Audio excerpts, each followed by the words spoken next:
Dr. Tanya Walker completed her undergraduate degree in politics, philosophy, and economics from Oxford University. Tanya then worked in various political roles before returning to postgraduate research. She holds an MA in Islamic Societies and Culture and a PhD in Politics and International Studies from the University of London. She speaks internationally on the intersection of religion and culture for the UK division of RZIM, and she is also the Dean of the Oxford Centre for Christian Apologetics, where she teaches postgraduate students on the toughest questions asked of the Christian faith. Based in Oxford, Tanya is married to Toby, and they have 2 young children. And before we welcome her up, we'll be showing a student story starring none other than Jason Chan. Great, good evening, good to be with you again. Some of you will be joining us for the first time this week. You're very welcome. This talk will be just a standalone talk in the week, so you'll just be able to pick up the story as we are now. Some of you have been tracking with us over the last week as we've been doing this series of events, exploring big questions about life. I hope you've enjoyed the process. Please do keep in touch with the Christian groups on campus and with RZIM as well, and we'd love to keep in touch with you. This evening, I'm going to be speaking about a little word with huge implications. Over the last couple of years, really wherever I've been speaking in the world, there's been this recurring question about the chaos, the turbulence of our times. And the question has revolved around this little word, this word with huge implications, the little word peace. And I've been thinking about it more and more. One of my earliest memories is of the exact opposite of peace. It's of me being jolted awake in the early hours of the morning by the explosion of shattering glass, the floor-to-ceiling windows of the bedroom that I shared with my sisters in Iran. It's the wailing sound in the background, the sirens indicating yet another bomb raid. It's the immediate animated chaos, the immediate awakeness of a country that lost 500,000 civilians alongside its military personnel in what was considered then the bloodiest war that the Middle East had seen in modern times. My family and I lived through the Iran-Iraq war in the capital city of Iran, in Tehran. And to this day, that shattered glass remains for me, if you like, the image, the symbol of our battles and our anxieties and our struggles. I wonder what image or what memory or what current reality that you're living in that captures that idea for you, our battles, our anxieties, our struggles. I don't think there's anyone alive in the world today that needs to be told we're living in chaotic times. It seems, looking across the politics, the sociology, the economics of any nation, that we are nations in disarray. We are not nations at peace. And looking at individuals, whether in the global north or the south, developed or undeveloped worlds, developing worlds, it's difficult to find individuals at peace. This little world is increasingly elusive. And yet the more I travel and speak to people from all over the world, the more it seems to me that regardless of the national or the global backdrop, all of us as individuals in our own stories are oscillating between 2 different personas. Us in what I'd say, or what I'd call the games or the pretense of power, believing we can do it, that our strength is enough, that we have the smarts or the know-how or the ability to come out on top, relying on our own strength, pretending we've got it all together in our perfect made-up social media selves. And then us in the privacy and the pressure of our anxieties, where we get sneak peeks into reality, where our constructed selves fail us or fall apart for one reason or another, and our inner loneliness, our self-doubts, our shame, sometimes our self-hatred even, start seeping through. And those are the burdens that we very often carry alone. And I've begun to wonder to myself whether if we're really honest with ourselves, whether if we live our lives unfiltered despite all of the noise and the pretense to the contrary, whether it might actually be the case that intrinsic to being human is an incredible sense of powerlessness. we seem to be utterly powerless when it matters to us the most. Bereavement, sickness, loss, abuse, anxieties, depression, addictions to private, boundaried behaviors we thought we might be in control of, but it turns out they're controlling us. Powerless when it matters to us the most. Richard Dawkins probably needs little introduction. I think probably the most famous atheist alive in the world today was debating John Lennox, professor of mathematics at the University of Oxford some years ago now. They were debating in the Museum of Natural History right in the center of Oxford. You can still see the debate online. And I remember watching the debate, and Richard Dawkins, in the course of that debate, made this incredible statement. I've never been able to forget it. He said that the idea that God would come into this world, take on human flesh, and allow himself to be tortured and killed in order to take on and to deal with our suffering and our evil, and this is the direct quote, he found that idea petty and small-minded, and that it didn't do justice to the grandeur of the universe. I was both intrigued and staggered listening to him. Intrigued because that wasn't far off what the followers of Jesus thought at the time. If you've ever read the Gospels for yourselves, you'll know that there was a struggle, a tension, a confusion in the disciples around the trajectory of Jesus' life. The expectation that if Jesus really was God, there'd be a different plot line. Power, grandeur, pomp, ceremony, power in the typically narrow senses, the human readings we give to that word. So I was intrigued that Richard Dawkins would find himself unwittingly so comfortably aligned with the followers of Jesus from over 2,000 years ago. And staggered too, because 2,000 years on from those events, I found myself hearing Professor Dawkins and thinking to myself, is it possible that he hasn't seen the size of the problem? Or is it simply that he has not understood what Jesus is claiming to have accomplished in his death and in his resurrection? Glory to God in the highest, and on earth, peace. These are words that we sing at Christmas time. They're words taken from the Gospel of Matthew at the announcement of Jesus' birth. We so often sing them without a second thought, but on earth, peace. What would that even look like? What would it look like for us to be at peace? What would it look like for our nations, for our world to be at peace? Is there anything that is harder or more elusive to achieve than peace? Some of you may be familiar with the International Day of Peace. Jeremy Gilley, one of the men at the forefront to instate just one day of ceasefire and non-violence around the world, speaks about the incredible journey of making that dream a reality. How with just a handful of supporters and with pretty much no financial backing, hundreds, thousands of conversations and communications came together to secure an invitation from Mr. Gilley at the United Nations General Assembly in New York, where the first ever non-violence ceasefire day was unanimously adopted by every head of state in the world. An absolutely incredible result. And Kofi Annan invited Mr. Gilley to join him for a press conference to announce this venture. And these are Mr. Gilley's words. It was 8 a.m. when I stood there, and I was waiting for him to come down. And I knew that he was on his way, and obviously he never came down. The statement was never made. The world was never told that there was a day of global ceasefire and nonviolence. You know why not? Because it was September 11, 2001, right there in the heart of New York.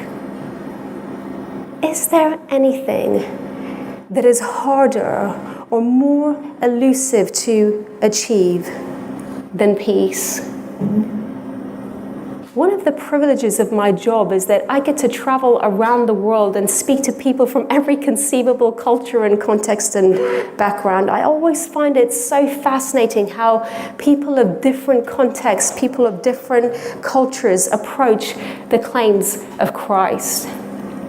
Here in the West, we're a culture increasingly illiterate about the Christian faith. Many people, having never even read a New Testament, have discounted the claims of Christ on the basis that a vague cultural awareness is as good as a thorough investigation. For myself, I find that I'm continuously intrigued, continuously shocked by the Bible. It repeatedly forces you to re-examine your paradigms, and it was no different for the people who heard it first. In the Gospel of Matthew, in the announcement of birth of Jesus, that announcement is accompanied by the statement that the baby is to be called Jesus, in the Hebrew meaning God saves. Well, so far, so good. The Jewish culture into which that announcement is made is expecting exactly that. They are an oppressed, hounded minority of a people with a massive occupying force that is not treating them well. Their entire paradigm for understanding the promises of God up until that point is that at one point a Messiah would come into this world who would rescue them from this oppressive power, that would rescue them from their enemies. A person would come who would save them. And so the announcement is made. You are to give him the name Jesus. God saves. Because he will save his people from, and everyone is expecting that sentence to end with, from their enemies. From their enemies, of course. Name him Jesus. God saves, because he will save his people from this oppressive, occupying power, from the evil forces, from the evil enemies. And instead, the staggering words, name him Jesus. God saves. Because he will save his people from their sin. From their sin. We're in danger of being overly familiar with the story and totally unfamiliar with the context, because when we read those words, we read them as a religious nicety. But into the culture in which those words were said, they were an unbelievable insight, like looking at any minority oppressed group in the world today and say, what you really need saving from is your sins. And yet, if we, for just a moment, stop treating the story as though it was some kind of Christmas fairy tale and apply the truths of that story to our own lives and re-examine our own responses just a little bit more carefully, it might be that we find 2,000 years on that our responses aren't so different after all. We're a generation, we're a culture offended by the idea of guilt, that we might have done something wrong, something from which we would need to be saved. Michael Ramsden, the international director of RZIM, says the only thing we prefer to being right is being wronged, because it justifies our inner sense of self-righteousness, our victim culture in which we live, where all of us are offended about something and we're always the victim party, the wronged party, and it's always someone else's fault, whatever has gone wrong. We might even resonate with the idea of a God that comes to save us from the mess out there, the chaos, the brokenness, the evil, the impact of those people over there. The injustices, the corruptions, the dysfunctions, the plain evil. But a God who comes to save us from ourselves, from our inner struggles, our inner anxieties, our inner demons. What would that even look like? Visual props are not usually my thing. Hope you'll forgive this one. I wonder if you might imagine this glass sphere as representing us at peace. We think of peace often as the absence of conflict, the absence of violence, maybe the presence of some kind of stillness. The Bible envisages a whole lot more. Us as whole beings at peace, at one with ourselves, internally at rest. Us as beings in community at peace with one another, enjoying depth and breadth of relationship. Us at peace with the created order, living in mutually sustaining harmony. Peace as wholeness, peace as deep wellness, peace as connectedness, peace as completeness. The Hebrew word for it is shalom, completeness, wholeness. And I wonder if we might imagine this thread that runs through this sphere and connects it together and is the thread by which it freely hangs, represents the thread, the defining thread of our relationship with God, which sustains and gives life to the whole. And the message of the Bible is that we who were created to live in the peace sustained by relationship with God turned our backs on him and severed that connection, and found ourselves free falling to a shattered end, a myriad scattered different pieces, no way back. I hope you realize this is not a cosmetic problem. No amount of humanitarian aid work, education, social policy, or anything else will ever see the world set right again, as futile as the rearranging of shattered glass. Is it possible that only in reconciling with God might true peace be found? But we are disintegrated so far beyond our intended state, there's no connecting piece even by which that thread might hang anymore. We are powerless, truly powerless, powerless in its utter sense, powerless to bridge that gap. Petty and small-minded it might seem to Richard Dawkins, but here's the claim of the gospel, that God himself has bridged that gap in the person of Christ. Jesus Christ came into this world and on the cross dealt with the root of our predicament, our moral brokenness, our moral shatteredness, and in so doing took up and bore the brokenness, the shatteredness of our suffering, and dealt with it and overcame it. And now he offers us, if you should want it, the offer of restored relationship, the beginning, the possibility of shalom. Which is why the Message version, when it speaks, it paraphrases the verses in the New Testament talking about the God of peace, writes this: God, who puts all things together and makes all things whole, may he now put you together by means of the sacrifice of Jesus the Messiah. All glory to Jesus forever and ever. Oh yes, yes, yes. I don't know what your story will be as you're sitting here this evening. I've ended with the imagery of the shattered glass of our global order, humanity through the ages. I started with the shattered glass of my own personal story.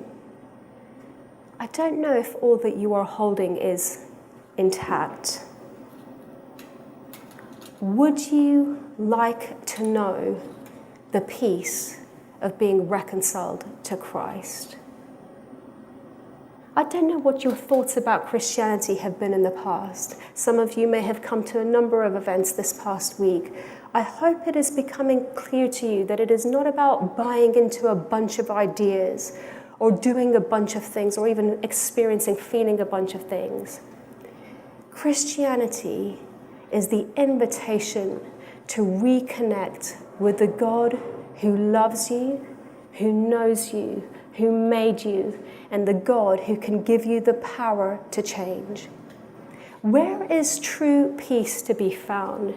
And why does it matter if you are reconciled to God? It matters because God is the only person who can come and live inside your heart and give you the power to change, to grow, to transform, to overcome.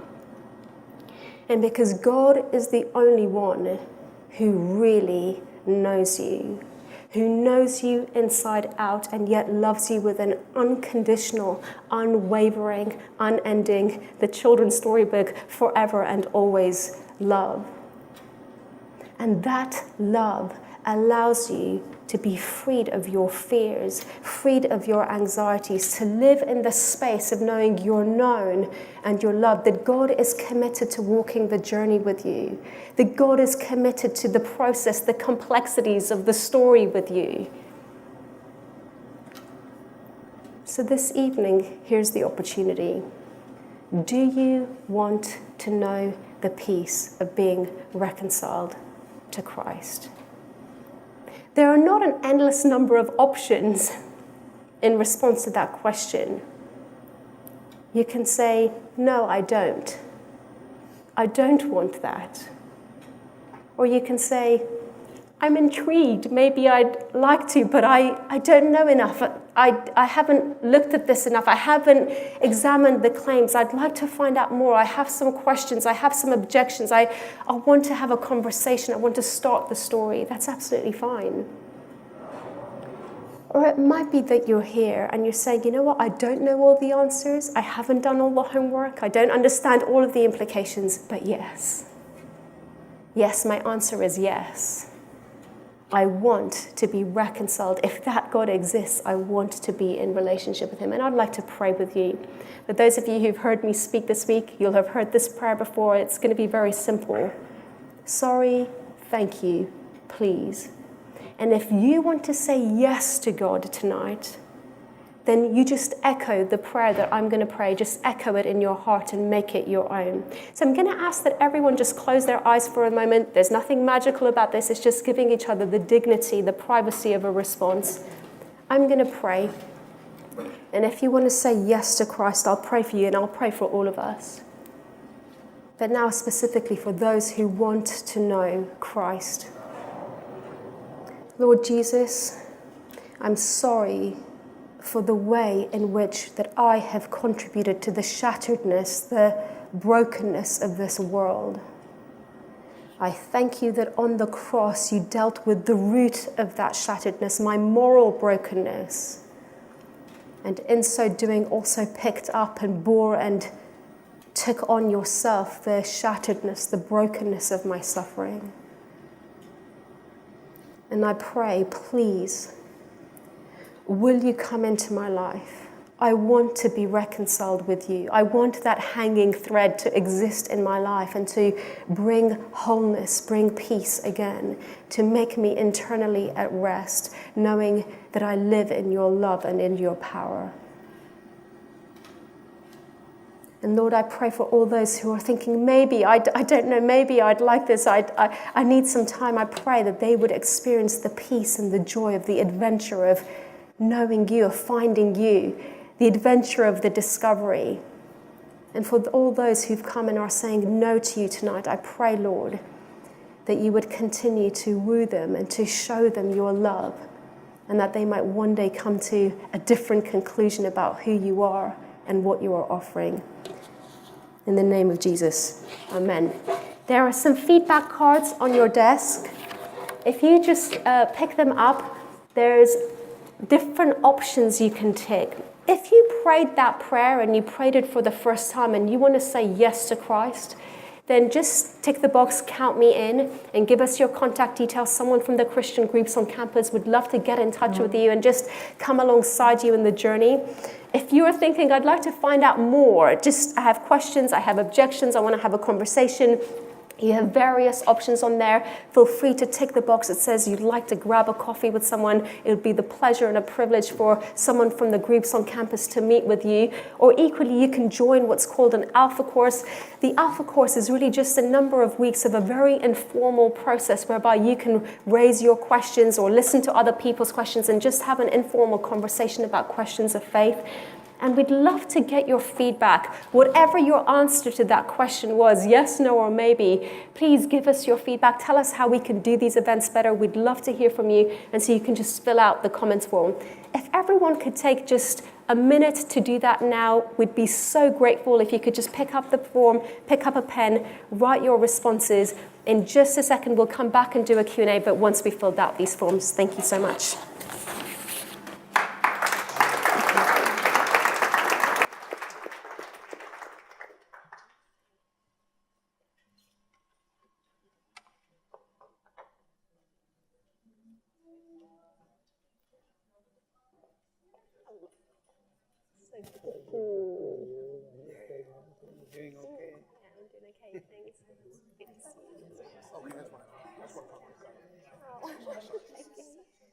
Yes, hiding the bump. Oh, thank you, Sam. What's up, man? I was like in the moment trying to adapt to a different crowd. Cool. Great. Cool, man. How you doing? You want to see? No. I'm going to be up in a second, yeah. You said what?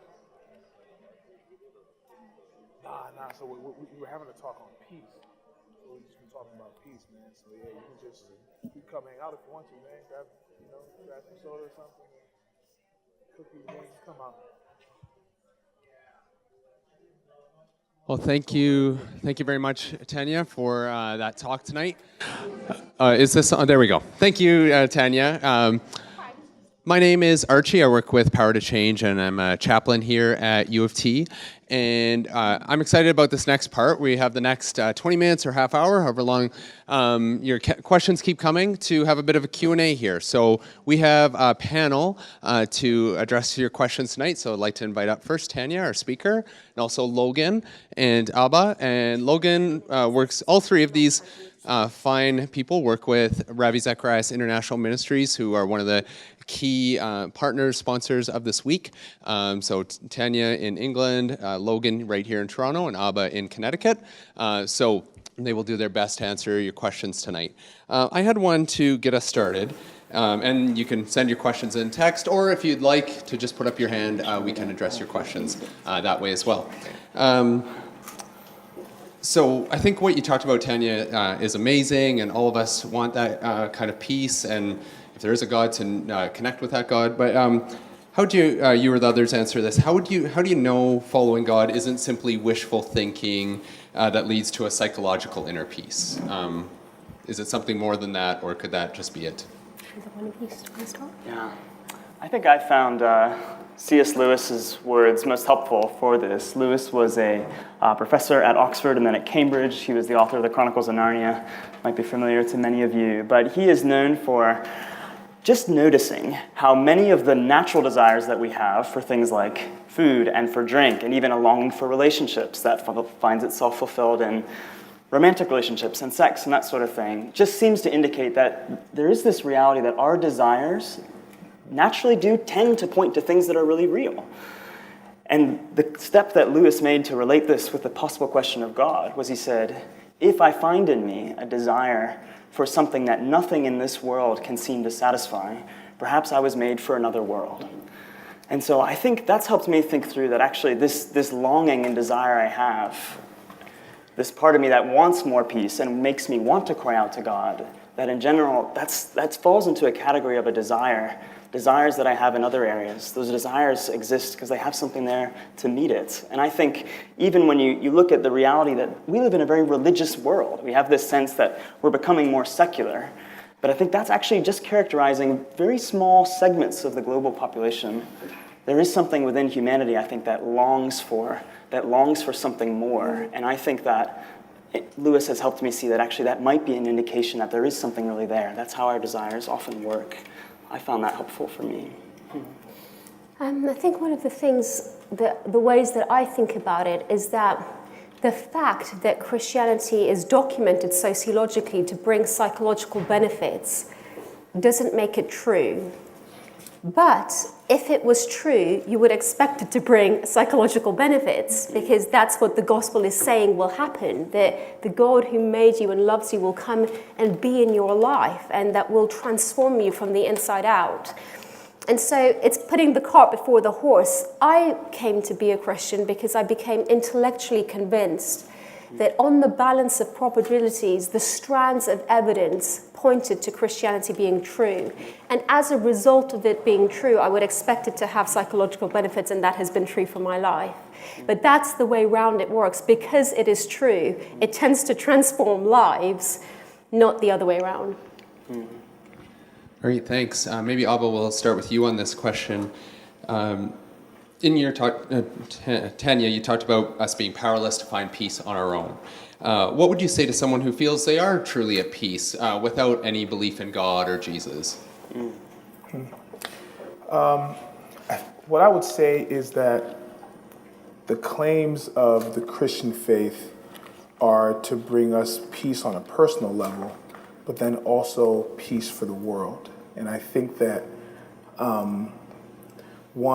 if I was talking to the person one-on-one, I would just try to understand a little bit more of, how and why they've come to be at peace there. But then I would also point out that God is caring for the whole world, and He wants to bring peace for the whole world. And to bring peace is difficult, right? If you get into a personal battle with somebody, it's easy to walk away, and a lot of times it's hard to actually go there and bring peace just on a one-on-one level. And then how much harder is that, on a societal level, and then for the whole entire world? And the claim of the Christian faith is that God is bringing peace to the world, not just by words, but by actually coming and then through the cross. And then this is happening in the world because the cross is giving us the ability to be honest about who we are, and then almost like Tanya was saying at the end, to say sorry there, right? So then now that brings us peace with God. And then He puts on us the motivating factor to be at peace with one another, right? So I would say almost on an individual level, if you're feeling peace, I want to understand why. But then I would try to broaden the perspective of saying, God is actually trying to bring peace to the world. And Jesus is called the Prince of Peace because He has the power and the authority, but He didn't use His power wrongly. He used His power. He almost gave up His power to bring peace to the whole entire world. So I would almost say maybe your conception of peace is a little too small, and God's conception of peace is so massive because He wants the whole world to be at peace, and He has the power to do that. Yeah, I think I might just add that this idea of peace is a central theme in many religions. And I think that just thinking about Buddhism and the way that meditation is a practice that's meant to lead you to peace, I think can be helpful actually for us to distinguish, is there anything different here between the kind of peace Christianity claims and a religion like Buddhism would have to offer?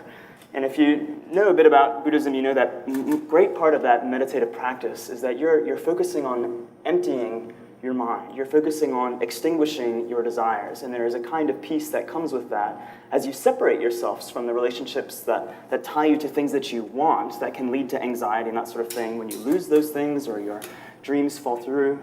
And I think that in a way there is a kind of peace, isn't there, that can come from that. But I think what Abba has pointed out is that I think that actually if you took someone who maybe was working in the slums of a poor country and wanting to press into that community and serve and do good, many of us think, we would say that's a good thing. But I think if you're going to attach yourself in that sense to a community to serve, you're attaching to yourself to a great absence of peace. And I think the question is it possible then to have a kind of peace that's internal, but allows you to press into a world that lacks the peace there and to actually build an attachment that allows you to serve and to give of yourself? And I think that the kind of peace Christianity offers is one in which you receive a peace that doesn't extinguish your attachments, but actually that intensifies them, because you've received the peace from God that's in the form of a desire in a way. God is saying, that desire you have for something more, I want to take that and affirm it because I'm really real and true.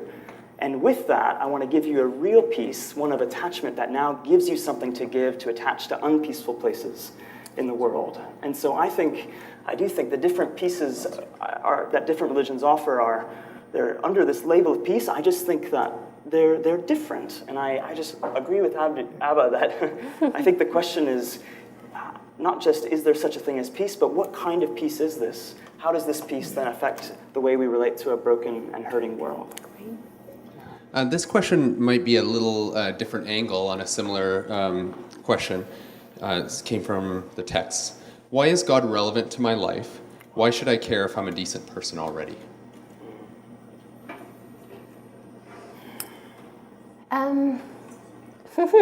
There are so many answers to that question. I'm just wondering where to take it.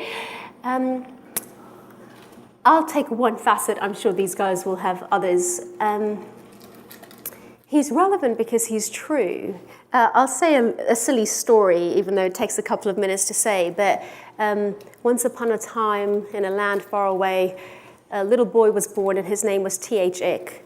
And very early in his life, it became apparent that he had no intellect at all. And even in primary school, his teachers were tearing their hair out and just finding it embarrassing to teach him because he was just so awful at all things academic.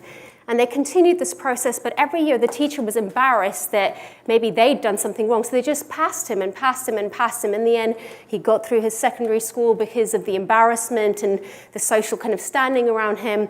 And eventually, he, through some amazing fluke and mystery, got into a wonderful university, the University of Toronto. And then when he was there, the teachers and the lecturers suddenly realized, what have we done? We've allowed the dumbest person in the world to come into our university. We're going to be a laughingstock of every university in the world, until one amazing social science professor said, wait a second, we could do an amazing social experiment here. And memos and letters were sent all over the world to say, look, we have the dumbest person in the world in our university, but wouldn't it be interesting to make him believe he was the most intelligent?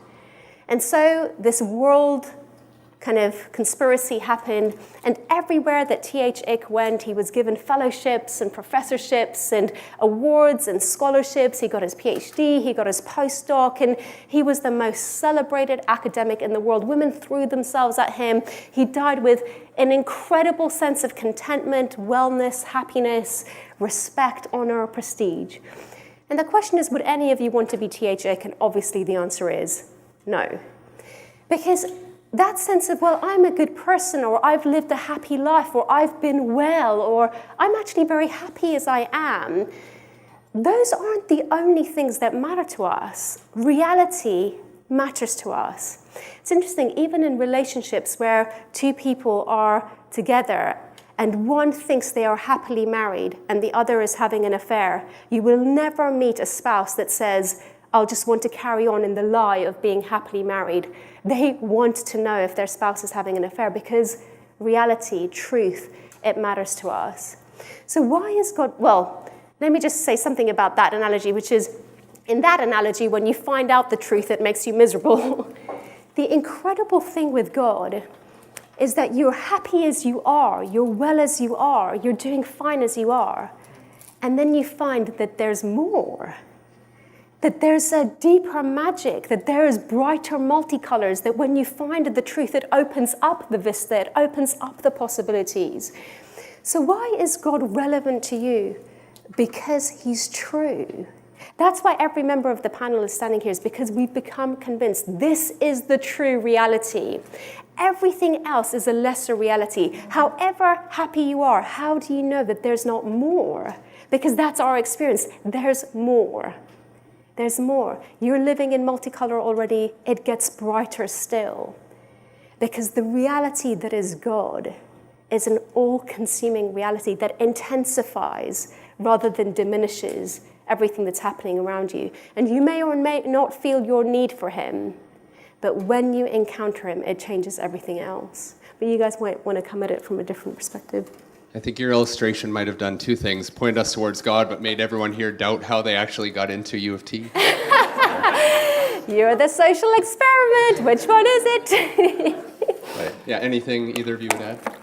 I'm good. Okay. There's some great questions coming in on text here. How are we supposed to believe in Jesus bringing peace when there's still so much brokenness in the world? 2,000 years of Jesus being spread around the world, and it seems we're, in some ways, the world's even worse. How do you reconcile that?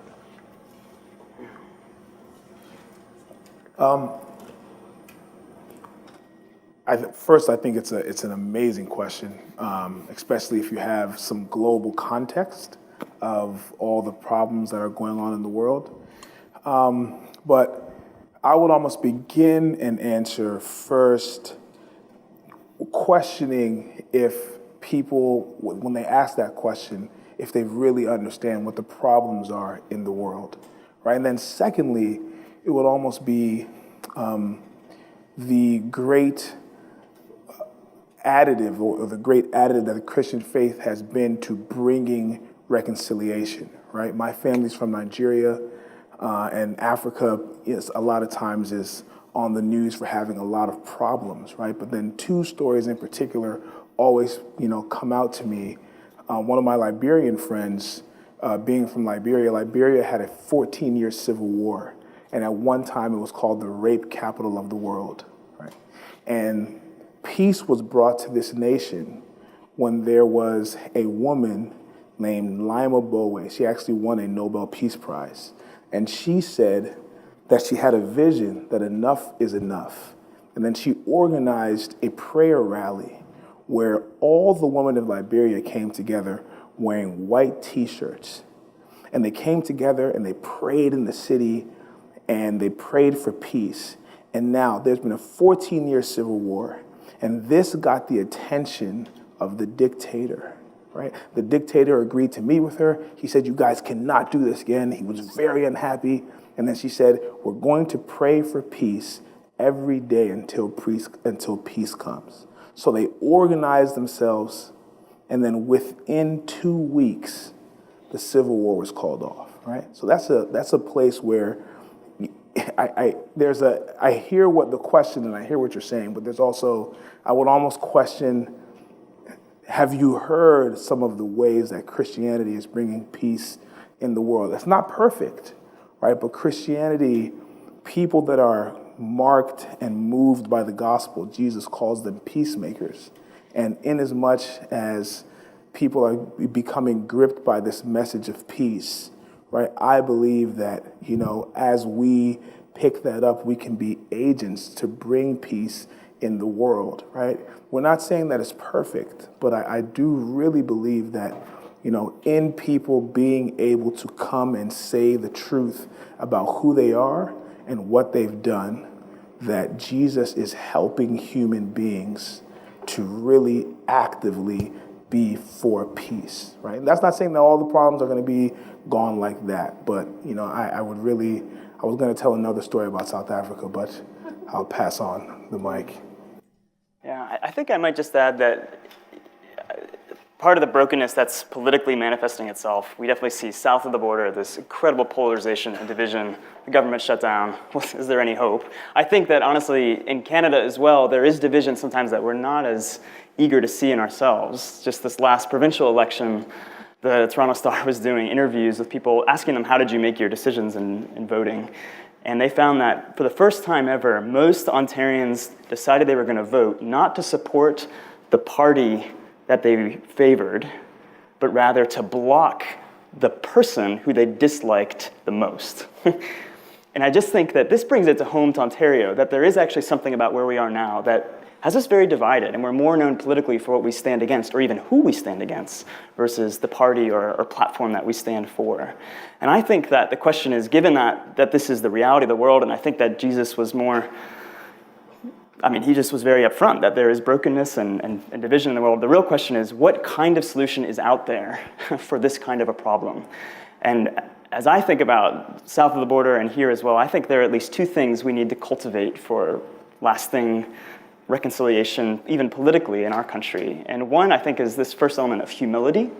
I think that we call ourselves this post-truth culture. That was Oxford Dictionary's word of the year in 2016. What I think is so interesting about that, and people talk about this being the post-truth age, not the postmodern age, not the modern age. Back when those eras were big and modernism and postmodern postmodernism, people were very eager to identify as modernist or postmodern. It was seen as progressive, you were a person of the times, but no one today wants to identify as a post-truthist. Post-truth is always what we identify the other people as. You're post-truth, you're twisting the facts, but I'm not. But of course, these allegations go from both sides, and I think that actually, that can tend to foster just an extreme arrogance that looks down on people as worse than ourselves. I think we would need something that makes us humble, that puts us all in the same post-truth boat, if that's going to help us actually look at one another as human beings. I find in the Christian faith something unparalleled, this emphasis, which in one sense feels a little discouraging, that, well, we all fall short of God. That seems to be kind of bad news, but actually I think when we enter into that reality in a way where we realize in our brokenness, we're not left in our brokenness. God, He loves us in that place, and we can be fully known and loved by Him. I think that can actually fill us with a kind of peace that helps us be realistic about the people who we really are, but actually moves us to a place of knowing that we're affirmed by God, but able to look at one another as other people who are equally broken, equally loved by God. I think we need something of humility, and I think that's a kind of humility I find in the Christian faith. And I think it's a humility that leads to hope for being broken people working together. And I think that for me is a more powerful narrative for overcoming division in our culture than just the good people on one side and the bad on the other. Maybe I'll add something too. It's funny how some questions get us all thinking from different angles. If the Bible was telling me that at the moment where you become a Christian, then everything falls into place and you and the world are totally at peace, then I wouldn't be standing here, because that would clearly be false. Neither I perfectly nor the world clearly are at peace. But that's not what the gospel promises. In fact, the gospel promises something extremely realistic to both what I am encountering and what the world is encountering. The gospel promises that when you become a Christian, you will begin a journey that transforms you from the inside out, and you find yourself increasingly at peace, and peace in an unusual way, peace that passes understanding, peace where you find yourself in contexts where you should be anxious, but you experience peace. Not all the time, because you're still a work in progress and there's brokenness. You're not fully surrendered to the gospel, fully surrendered to the work of God, but you find that there are bigger and bigger areas where you effectively say to Jesus, yes, come in. And in those areas, He brings peace. So internally, that has been my experience, that the gospel has been accurate to this increasing space that God has in my life, and therefore the increasing peace that I experience. But the gospel is also extremely accurate about the world. It says that after we experience Christ, when Jesus came into this world, He brought the dawn of a new day. But it wasn't the completion of that day. And we're told that we're living in an interim period before Jesus comes back and, if you like, wraps up the scroll, wraps up the story. And in that interim, we're told, far from experiencing peace in this world, we will experience all sorts of troubles and hardships, that this world is inherently broken and will remain broken, that this cosmic order is totally lost, and that we are awaiting a day when Jesus will come back to set the cosmic order right again. And the thing that tells us He can do it and He will do it is that He is beginning to do it in individual lives that say yes to Him. But there's no promise that He will do it currently in the cosmic order. In fact, it's the exact opposite, that we will experience all sorts of trials and persecutions. And the reason the Bible gives for that is that God is creating space and once the author comes back into the story, that story is over. God is tarrying, if you like, is being patient with returning and finishing the story according to the Bible, because He's giving space for you and I to say yes to Him. There are people in this room right now who have not said yes to Christ. If He had come back yesterday, that would be the end of your story and of mine. So we're living in this interim tension, this interim period, because it's one more day where you might have the opportunity, as you've had tonight, to say yes to Jesus and to begin a different story. Because when that cosmic order is wrapped up, and when we live on the other side of eternity, whatever your choice has been, then that story is over. And that's what the gospel says, that we are in that interim. And so I'm not surprised, and it doesn't shake my faith at all to see that that peace hasn't worked itself through, because it was never promised that it would. And then if you like, the theological term that Christians use is the now and the not yet of the kingdom of God. The now is what you experience in your personal heart when you say yes to Jesus, but there's a not yet. There's this part that will come when Jesus comes back, and that's what Christians are waiting for. And that's a good transition to this question I wanted to ask next that was texted in. So all of you have talked about peace in the midst of the brokenness and suffering in the world. This question asks, why did God allow suffering in the first place? So I guess, couldn't he have just made us all in this state of peace right from the start until the end? Come and hear my talk from yesterday, travel back in time. This was, we spent an hour and a half on this last night, but cover it in 2 minutes, please. Oh, brilliant. Maybe I'll try and do my talk in 2 minutes and then you guys can. Why did God allow suffering in the first place? Why are we not at peace in the first place? Well, God didn't. God created us at peace. God created us well. God created us whole. That's the Christian narrative. That this world in which we live is not the world that God intended for us, that he created us whole and complete and connected with him and internally well, connected with one another, at one with the cosmic order. But the gospel tells us that each of us, just as that bauble that I picked up, each of us disconnected ourselves from God. We turned our backs on him. We severed that connection. So God didn't create suffering. He created us, and he created us free. And we used our freedom to create evil, to choose evil. Some people think that when the Christian philosophers, when Christian people say that, look, free will is why there is suffering, free will is why there is evil in the world. God didn't create suffering, God didn't create evil. He created us, and he created something good, freedom. And we used our freedom to bring suffering, to make bad choices, to choose against God, to choose against each other, and actually increasingly, sadly, in this generation, to choose against ourselves. People think that the Christian faith is putting freedom as the ultimate paradigm, the ultimate pedestal, but it's actually not. The reason freedom matters so much is that you cannot have love without freedom. Love compelled is no love at all. In order to experience love of any kind, you have to be free. In order to experience the love of God, in order to love God back, in order to experience love with one another, even to know what it is to love yourself, you need to be free. And so God valued freedom because he is the God who is love. And ultimately, he values love. It mattered to him that you and I could experience love. And so he made us free. And we used our freedom to bring suffering. Now, if that was the end of the story, I'd still have a problem with God, but it's not. That is why it is so profound that Jesus Christ, that's why Christians celebrate the cross. If you think about it, it's actually totally bizarre. We're celebrating the most grotesque form of torture and murder. But because it is God's answer to that suffering, he didn't leave us in that mess.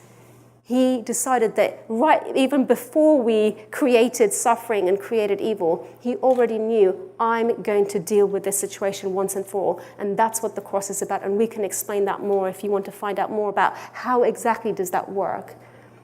But the cross is saying suffering and evil, which is your responsibility and you have brought it into the world, will not be the final word. I will have the final word, and it will be in bringing restoration and peace, and it's done through the death of Christ. So there's so much more that could be said on suffering. There's loads of talks you can listen online, even from the Ours That I Am team, if that's a topic that's really interesting for you. I think we have books that we can give away, or just come and chat to us more and we can talk around it. I might just add that in so much of the Bible, you see stories of people who suffer. And that sometimes is actually refreshing to see, that it's not just a problem we're grappling with today or a problem that's not spiritual. But one story that I find really encouraging is the story of Joseph. Maybe you know of him. He was betrayed by a number of his brothers. He was lied about, he was slandered and ended up going to prison for a long time. Here was someone who clearly had suffered. But interestingly, when he finally gets out of prison and he reconciles with the brothers who had betrayed him, as they come and now apologize for selling him into slavery, he says to them, "What you meant for evil, God has meant for good." And I think that is the most satisfying synthesis I found in all the world religions of how do you grapple with this reality of suffering and God's relationship with it. Because on the one hand, Joseph is affirming that it was wrong for his brothers to sell him into slavery. And I think we've talked about how suffering, as Tanya was saying, is in part related to the way others abuse freedom against one another. And for many of us, suffering in our lives is something that we've been at the receiving end of. And Joseph is affirming that. But somehow, it seems in that one sentence, he is saying, just as willfully wronged we can be by suffering, part of the redemption that God has in our suffering, which will one day end with the full restored creation, is that even that one instance of suffering that we've received, God can use to work something good in. It's not meaning that God willfully did that to inflict that wrong on us, because that agency is still passed on Joseph's brothers, and yet God at the same time somehow is meaning and working that for good. And so I think for me that adds this punctuation point on the end of the puzzle of why God has allowed suffering. It makes us really have to put a trust in whether God's character is really good. But I think one of the ways we see that practically is, and you see this I think in life, a lot of people connect with God in seasons of suffering. A lot of people find peace because not that their suffering was a good thing, therefore, but it actually was a way that God stepped in and said, I'll take this brokenness, I'll take this experience, and I will use it in your life to make something good. And I think that peace that passes understanding is a peace that doesn't make sense in light of suffering, but I think that's the kind of peace Jesus promised that we could have. Yeah. So again, you've talked about the peace that Jesus offers in suffering the world. This question may take it another level. I think we're getting some of the toughest questions post the Christian faith over history all in one night here. What about people who've never had the opportunity, who've never had that chance to hear about the peace that Jesus brings? Are they condemned to hell without an opportunity?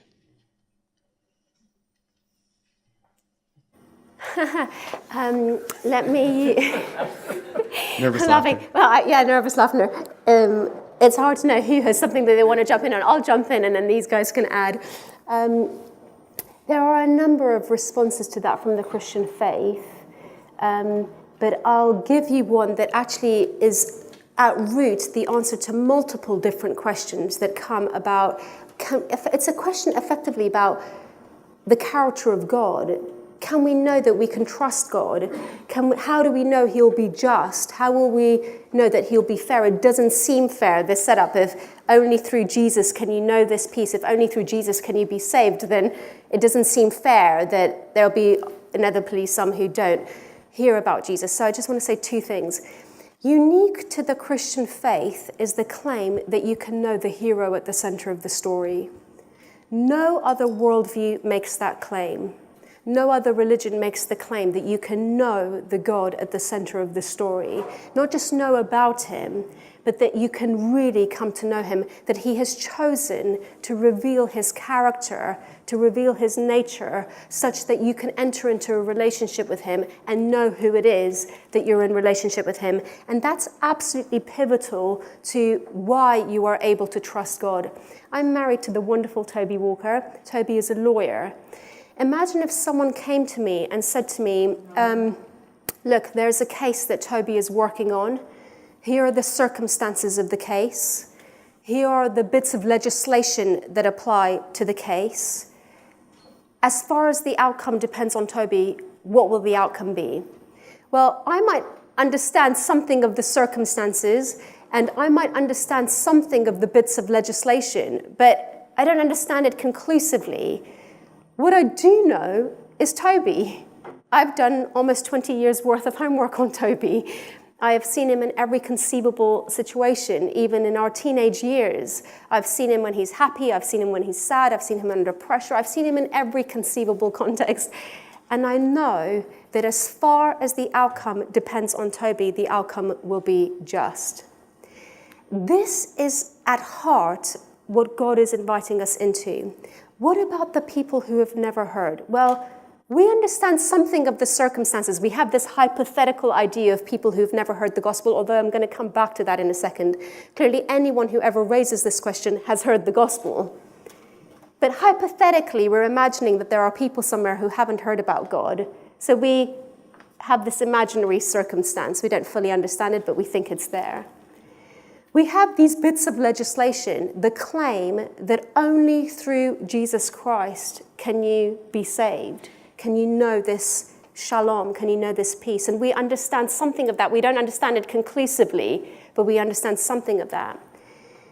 But we're being told you can know God, and you can therefore confidently answer as far as the answer depends on God, and in this case, it depends on him absolutely. The outcome will be just. Now, I want you to notice when I'm talking about Toby, I'm not saying, oh, I just love Toby so much, and I feel this butterflies every time he's in the room, and I just can't think straight, and so it'll be fine because it's him. It's not an emotional answer that I'm giving you. I'm giving you an intellectual answer. I'm saying I've done my homework on this person. So intellectually, rationally, I'm saying the outcome will be just. And it's the same with God. It's not an emotional response, oh, God makes me feel good. It's I've done my homework on who this God actually is. And according to him, he'll be just. But let me just challenge the premise as well. It's so interesting to me that people in the West keep thinking about these people who have never heard the gospel as though they are somehow outside of the reach of God's ability to impact them and encounter them. Amen. Recently, I had this specific question from somebody who decided to use the example of Iran. For those of you who know anything about that country, it's considered to be in the top 10 most closed countries in the world. It is a crime punishable by death to become a Christian in that country. I was born at the privilege of being born in that nation.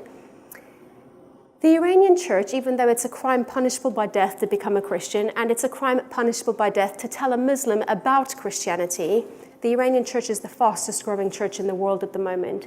And do you know how that growth is happening? Because tens of thousands of Muslims are seeing dreams about Jesus. In their dreams, Jesus visits them and they become Christians and they connect into an underground network. So it's a Western preoccupation, this idea of the people who have never heard. And of course, there are people who have never heard, and some of the Christians in this room might be the answer to that. But I think we're assuming too much by this idea that God's love can't overcome these barriers and can't reach people in different ways. So there are multiple ways in which that question might need to be questioned in its premises. Oh, you covered that very well. I think we'll go with two more questions here. So this one says, I disagree with many teachings of the church, creation, divorce, sexuality, but agree with many of Christ's teachings about community and love. Is there a way to reconcile them? Yeah, I think that that's a really good question. And I think it's a question a lot of people on the street, most people will admire Jesus, but they'll probably take issue with a number of things they feel coming out of the church. Some of those things are wrong things that the church does to distort the teachings of Jesus. That's what we spent a lot of time sitting in and wrestling with at lunch today. But some of those things are actually things it seems come from the Bible. I think that this really comes down to the question of who Jesus is. Christians have this idea, Tanya used this metaphor of the author coming into the story, and it was C.S. Lewis again who wrote a lot about that. This was when the Russians were in space for the first time. It said that the atheist cosmonaut who came back said in the Soviet media, I've been to the heavens and God was not there. And C.S. Lewis quipped back in a newspaper article in the UK, looking for God in outer space is as bit as silly as looking for Shakespeare in the rafters of a playhouse. If there is a God, the way he's going to relate to this world will be much like the way an author relates to a story that he's written. And Tanya has alluded to this idea that the Christian belief in Jesus is like the author writing himself into the story and saying, this is who I am, I'm here, this is why I've written this story, this is why you're in it. And I think that if that's the case, if Jesus was who he claimed he was, and I think this rises or falls, no pun intended, on the question of the resurrection. Did that really happen? Did that really show he was who he says he was? But if it did, and I think that is the biggest question for each of us to think about, it means that we have to take seriously what he has to say. I think when we look at the way Jesus refers to the Old Testament, he says things like, not a dot will be taken away. He says, Scripture cannot be broken. And I think what that seems to say is that Jesus is affirming that God didn't just come in the person of his Son once and for all to show us what he's like, but he actually has been speaking to us throughout time. And I think because of that, that means if we are made up our mind on who Jesus is, we have to pay attention to what he has said, that God speaks. He affirms this Old Testament. He actually also anticipates the writing of a new one. And I think because of that, if you take Jesus seriously, we have to take what those texts say as well. A number of those issues that were alluded to in that text are deep and complicated. I think a lot of times there's rife misunderstanding about what the Christian faith actually has to say on those issues. But I think I'll just end with this, that I think when we come to this idea of God and God being greater than we are, and this realization that we need to be humbled in some sense, that we do all fall short, I think a question we each need to wrestle with is, does God have the right to disagree with us? Are we willing to let him challenge some of our opinions on things? And I think that what Tanya has again talked about so clearly with the cross is that it shows us God's true character. A colleague of ours likes to say, when you're pushed to your limits, the real you comes out. When God is pushed to his limits on the cross, what comes out of him is pure love and grace and mercy. And I think, again, what that says to my heart on some of these issues that feel out of sync with the culture, I feel, I wrestle with whether God is good here. And yet, I know that God is good from the cross. I know that about his character. If that's true, then am I willing to let him challenge my conception of goodness now? So I think to the person who asked this question, I just ask, what do you make of Jesus? That's the key question.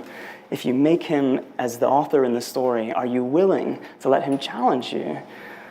And are you willing to believe that there might be a goodness and a love and a mercy that is of a deeper conception that maybe we can fathom as a culture today? That's what I'd say. Yeah. Great answers to these questions, guys. Let's end with one on maybe a bit more of a personal note. This was one of the first questions that came in, actually, and maybe each one of you can answer this. Please describe what Jesus' peace looks like in your life. Maybe a concrete example or something specific. Jesus' peace for me looks like, well, one, it allows the ability for me to be honest with myself and for those people around me.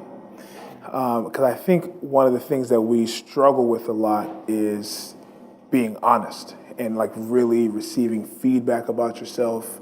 And then I think also sometimes we have a skewed view of confidence, right? Like we always project that we're confident or we have it all together, but then we really don't give ourselves the space to really deal with who you are. And so Jesus' peace for me gives me the space to know that I can come to him and be real and come to the light and then receive the grace that I need and the healing. And then almost, it's like I played football coming up, so it's like the coach in your ear saying, okay, get back up, get out there and get them, right? So if we were out on the football field, I would say that with a lot more emphasis and enthusiasm, because sometimes for me, that's the kind of peace and confidence that almost, you feel at the very inner depths of who you are, because you know that you're almost known and loved by God, so that can kind of give you that inner confidence. And then I would also say that everyone is looking for guidance. And, oh man, I don't know what to do in these challenging situations of my life. And then the ability to be able to trust and to know and to seek guidance and almost to know that God is with me gives me that inner peace, because it's, as you're going through life, you got to make a lot of decisions, and it's like, I don't know what to do here, I don't know what to do there, but then you almost can have guidance, from the Word of God, from your Christian community. And I think for me that just brings me a lot of peace. I said lastly, but I'll say lastly. You know, a lot of times, if I think about the world a lot, and a lot of the world, troubles me. But there's, and like, how are we going to get ourselves out of this mess? But to know that God really, really does care about the world, and He is called the Prince of Peace, and He has the ability and the authority and the love to bring peace about, gives me a lot of comfort. So it's peace for me.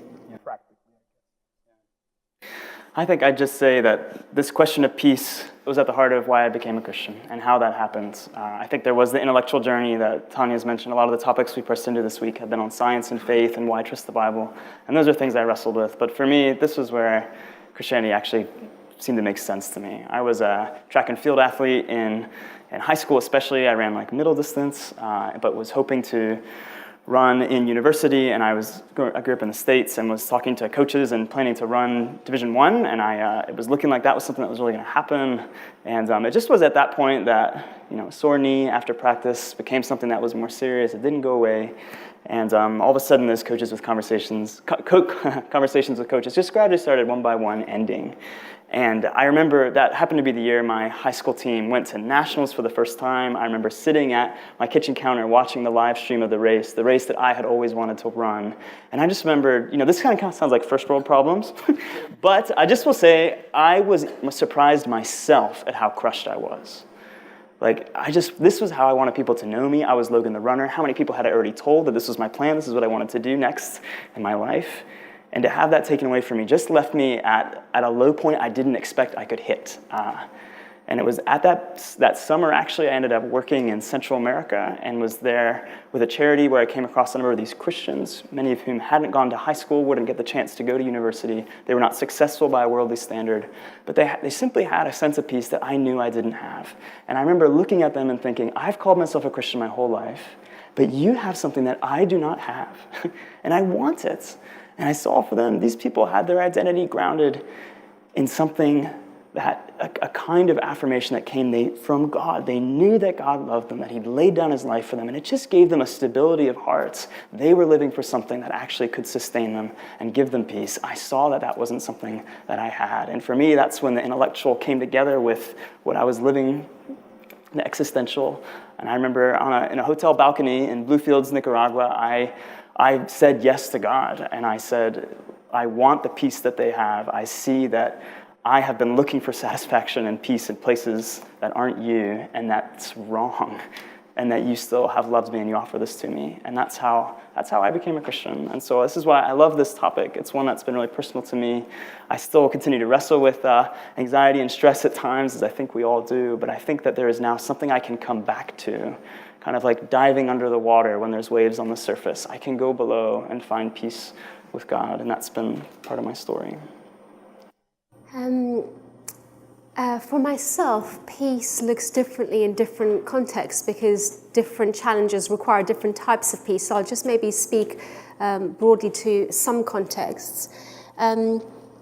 What peace has meant to me, I guess, can be summed up with the words nothing to lose and nothing to prove.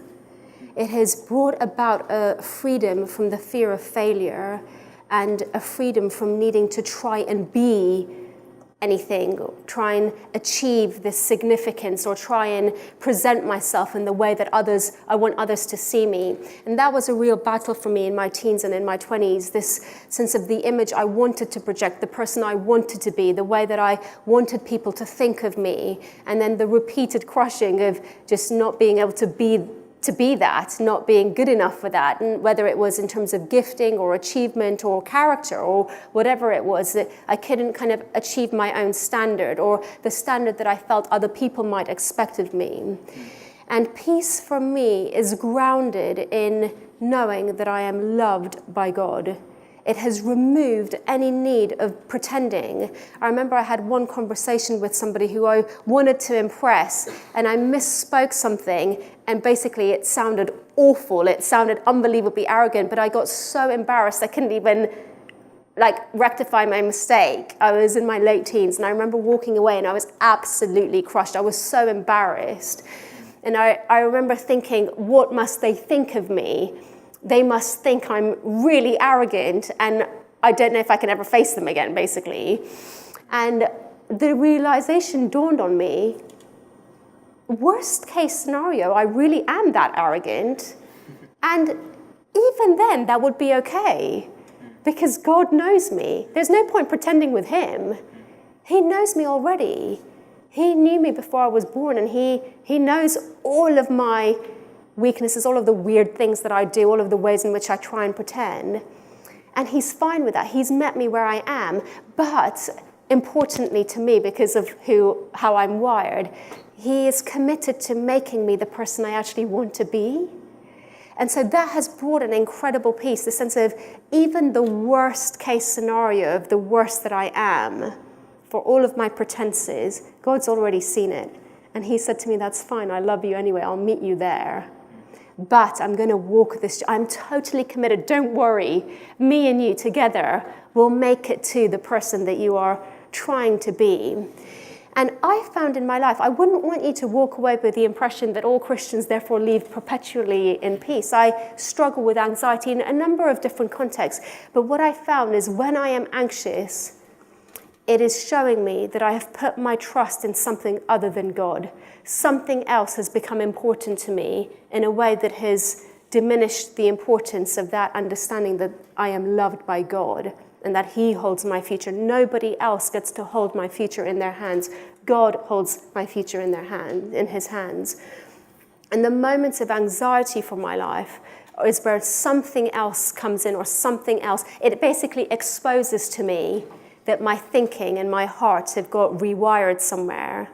And it's only for me in rewiring back into that understanding of who I am in God and his commitment to me that I live in this wonderful sense of nothing to lose and nothing to prove.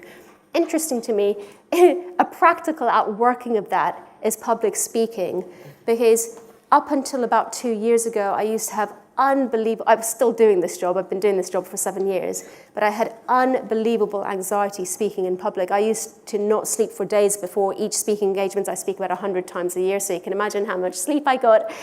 I used to suffer with this crushing anxiety, and it was resolved by this nothing to lose and nothing to prove. I'm loved by God. I'm not trying to perform, because it's not about me. So maybe I can end there. This isn't about me, this isn't about Logan, and it's not about Abba. This is about you, which is why I feel so relaxed, even though it's always uncomfortable to speak in front of lots of people. This is about you and God.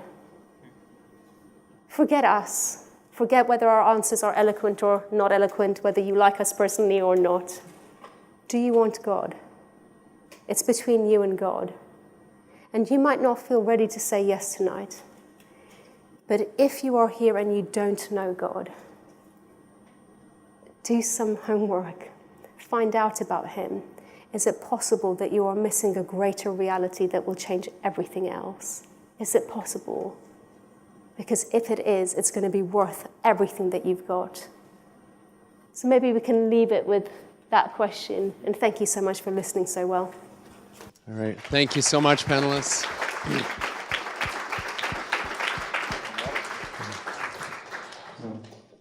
There were some amazing questions that we didn't even get a chance to get to tonight. So if you asked a question that didn't get asked, I encourage you to do one of two things. You could go find one of the speakers or panelists after tonight. You could bring up your question at your table to discuss with those around you. But I hope that as well, even if your question did get asked, but you felt there's more could be said in the answer, or you disagreed or wanted another opinion, bring up those questions with those around you or with the speakers or anyone who's putting on these events tonight. And we hope through tonight and all this week that one thing that's come across is that asking questions is a good thing, that it's okay to have doubts about these big questions, but the best thing we can do is keep asking each other, ask people around us, friends, people who maybe have some expertise in an area, and keep asking God. Ask him to reveal himself to us.